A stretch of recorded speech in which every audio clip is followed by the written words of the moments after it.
Señor esté con ustedes. Proclamación del Santo Evangelio según San Lucas. En aquellos días María se encaminó presurosa a un pueblo de las montañas de Judea y entrando en la casa de Zacarías saludó a Isabel. En cuanto ésta oyó el saludo de María, la criatura saltó en su seno. Entonces Isabel quedó llena del Espíritu Santo y levantando la voz exclamó: Bendita tú entre las mujeres y bendito el fruto de tu vientre. ¿Quién soy yo para que la madre de mi Señor venga a verme? Apenas llegó tu saludo a mis oídos, el niño saltó de gozo en mi seno. Dichosa tú que has creído, porque se cumplirá cuanto te fue anunciado de parte del Señor. Entonces dijo María: Mi alma glorifica al Señor y mi espíritu se llena de júbilo en Dios mi Salvador, porque puso sus ojos en la humildad de su esclava. Desde ahora me llamarán dichosa todas las generaciones, porque ha hecho en mí grandes cosas el que todo lo puede. Santo es su nombre, y su misericordia llega de generación en generación a los que lo temen. Ha hecho sentir el poder de su brazo, dispersó a los de corazón altanero, destronó a los potentados y exaltó a los humildes. A los hambrientos los colmó de bienes, y a los ricos los despidió sin nada. Acordándose de su misericordia, vino en ayuda de Israel su siervo, como lo había prometido a nuestros padres, a Abraham y a su descendencia para siempre. María permaneció con Isabel unos 3 meses y luego regresó a su casa. Palabra del Señor. Gloria a ti, Señor Jesús. Siéntense, por favor. El día de hoy corremos un riesgo, y es un riesgo reductivo, podemos decir. Reducir la festividad de hoy a un sentimiento simplemente mariano, sí, de cariño, sí, pero que no deja de ser un sentimiento de devoción, y reducirlo, bueno, una fiesta de María, como que en realidad no nos dijera nada. Y por eso mismo, pues, tenemos que superar esto. Hoy no es una fiestecita de la Virgen, no lo es, para nada. Desde ella estamos nosotros involucrados en todo esto. Entonces, más allá de tomarlo como una festividad tradicional, otra vez volvemos a decir el riesgo católico, ¿no?, de vivir fechas y conmemorar fechas, tenemos que descubrir el significado desde el cual nosotros vivimos con María una experiencia que también abre para nosotros una perspectiva de esperanza extraordinaria. Partamos del Apocalipsis del apóstol San Juan. Juan, desterrado en Patmos, viene precisamente a tener revelaciones en forma de visiones. En ese momento en Patmos estaba Juan con muchos de sus discípulos, la comunidad que había formado, pero sabía también que entre ellos y los discípulos de otros lugares estaba la persecución de Roma, del Imperio Romano. Estaban viviendo momentos duros de persecución. Y entonces surgen estas revelaciones. Y el Apocalipsis viene a ser una revelación que parte precisamente a ser esperanza para los perseguidos. Y esa esperanza para los perseguidos viene a consolidarse en la figura de esta mujer que a punto de dar a luz viene atacada por el demonio, o sea, la figura de la bestia, de ese dragón, y ella, en defensa de la vida, escapa para dar a luz a aquel que va a ser rey de todos los pueblos, aquel que tiene el poder sobre todas las cosas.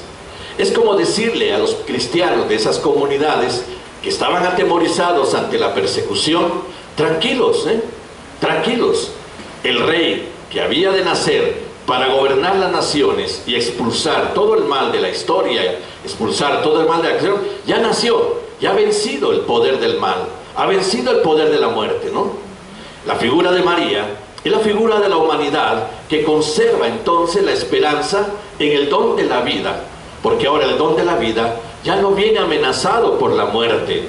El don de la vida viene precisamente a ser ahora esperanzado, fortalecido con la perspectiva de su eternidad, con la perspectiva de su resurrección, que es lo que nos dice San Pablo en la segunda lectura, pues. Por eso es que la evidencia de este día es precisamente la esperanza de resucitar. Esto es lo que celebramos. María es la primera resucitada, aquella que precisamente comparte con el Hijo el camino del discipulado, que al pie de la cruz viene confirmada en su vocación de madre, en la fidelidad al camino del Hijo, así como el Hijo también en la fidelidad al Padre, en la cruz viene a confirmar la consumación de su vocación como Mesías. Así María viene señalada por el Hijo para confirmarla en su vocación de madre después de su recorrido de discípula. Y entonces en ella se realiza la primicia de ese don extraordinario de la resurrección. Por eso la primera oración, la que llamamos colecta, la que antecede las lecturas, dice: tú que has querido llevar en cuerpo y alma a María. Cuerpo y alma nos pone también delante de Jesús, resucitado en su corporeidad y resucitado en su divinidad. Y entonces, si todo ser humano es partícipe de esa esperanza de resucitar, ¿cómo? Entonces no podemos considerar el misterio mariano ligado precisamente al infinito amor y al íntimo amor que hay entre María y su Hijo, y que hay, sobre todo hay entre el Hijo y su propia madre. Entonces la idea es redescubrir en nosotros, desde el misterio de la Asunción de la Virgen, nuestra propia resurrección, nuestro propio destino. Y ante los temores de la vida, ante los temores que vivimos, ante las amenazas, ante todo aquello que incluso parece ser más grande que nosotros, porque a veces pues le tenemos tanto miedo al mal que lo vemos más grande que nosotros, acordémonos, también a estas primeras comunidades se les ha revelado, tranquilos, aquel que había de venir a reinar completamente en todas las naciones, un simbolismo extraordinario, ¿no? Aquel que viene a instaurar un reino nuevo en el mundo, ya vino, ya vino. El poder del mal que quiso acabar con él desde el principio, no pudo.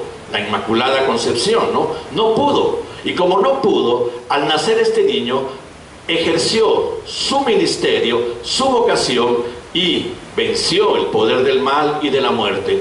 Así que todo aquello que nos persiga, todo aquello que nos amenace, delante de nuestra intención de coherencia de vida cristiana, nosotros entonces nos sentimos acompañados y esperanzados desde la intención del Padre, que gracias a la consumación vocacional de Jesús por medio de su misterio pascual, nos ha destinado también a participar de su resurrección.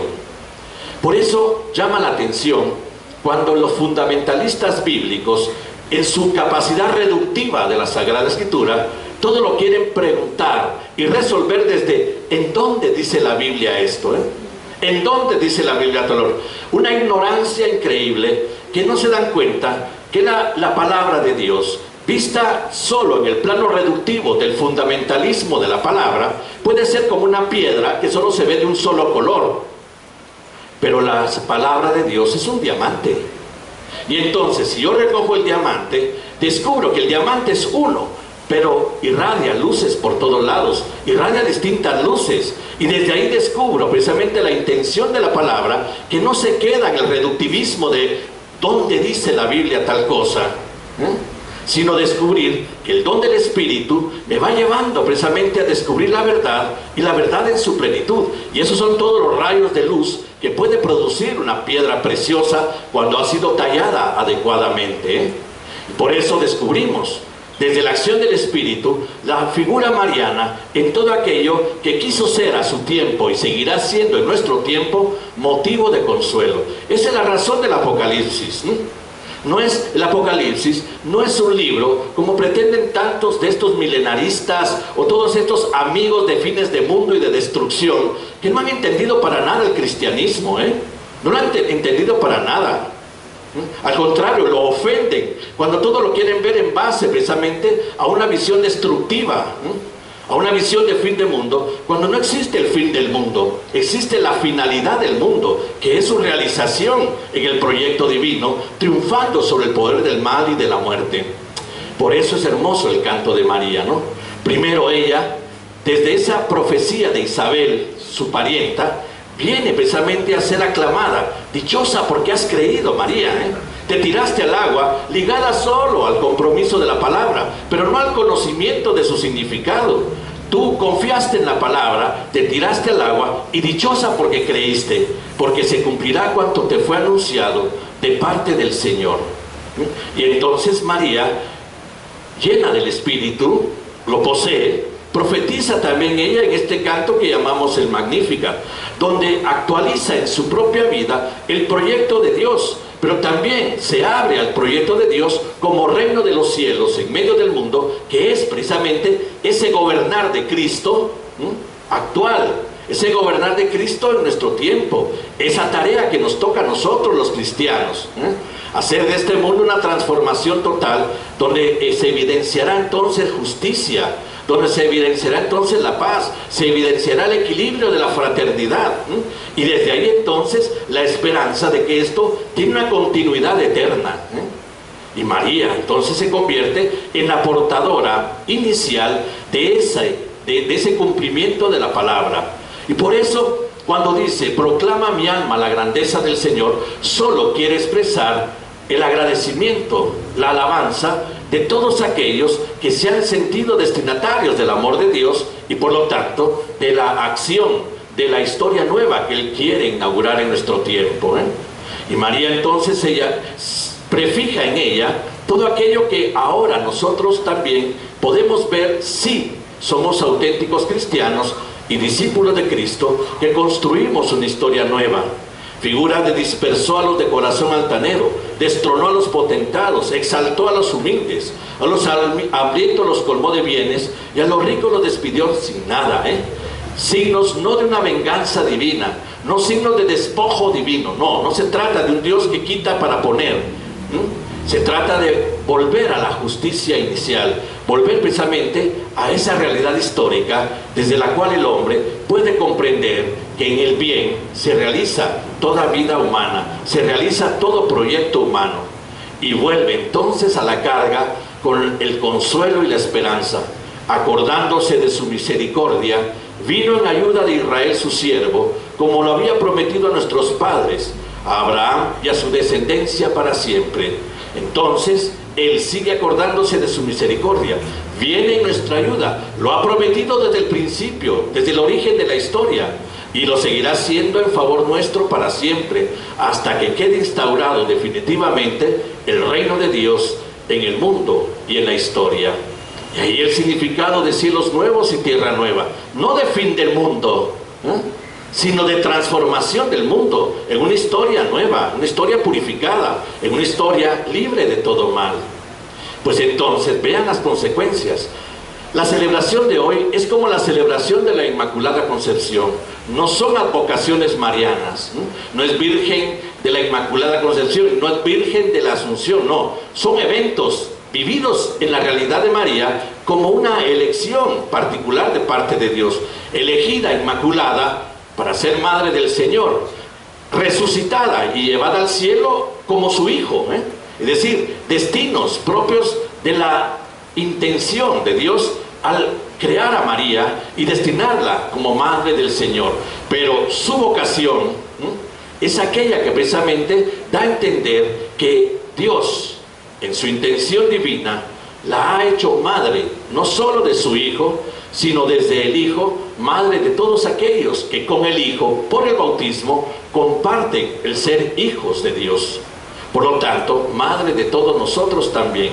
Aquella que ha sido inmaculada en su concepción, ha sido hoy llevada al cielo, es decir, resucitada para compartir con el Hijo la glorificación, que es entonces para nosotros motivo de esperanza, porque exactamente es el mismo destino que tenemos. Y por eso la carga de consuelo, la carga de esperanza. No teman, el no teman famoso de Jesús, se lo dice por medio también a Juan, por medio del Apocalipsis. La vida quedó preservada, el poder del mal y de la muerte no pudo con ella, y por lo tanto está desde este momento destinado a desaparecer de la historia y de la vida del hombre.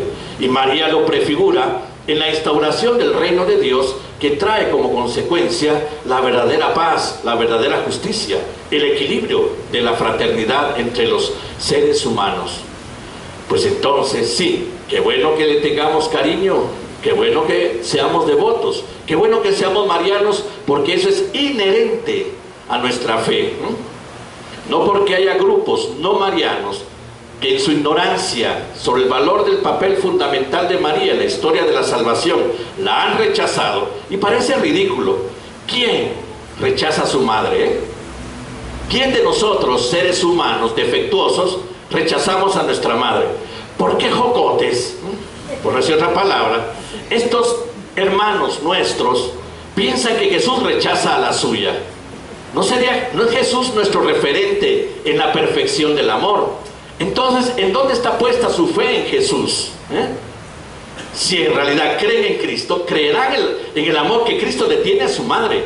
Y por eso mismo tendrán que verificar en la misma Sagrada Escritura, al tomarla no como una piedra de río oscura, fundamentalismo bíblico minimalista, sino piedra preciosa que saca brillos, que María es fundamental en la historia de la salvación. No porque es diosa, no lo es, sino porque es una de las nuestras.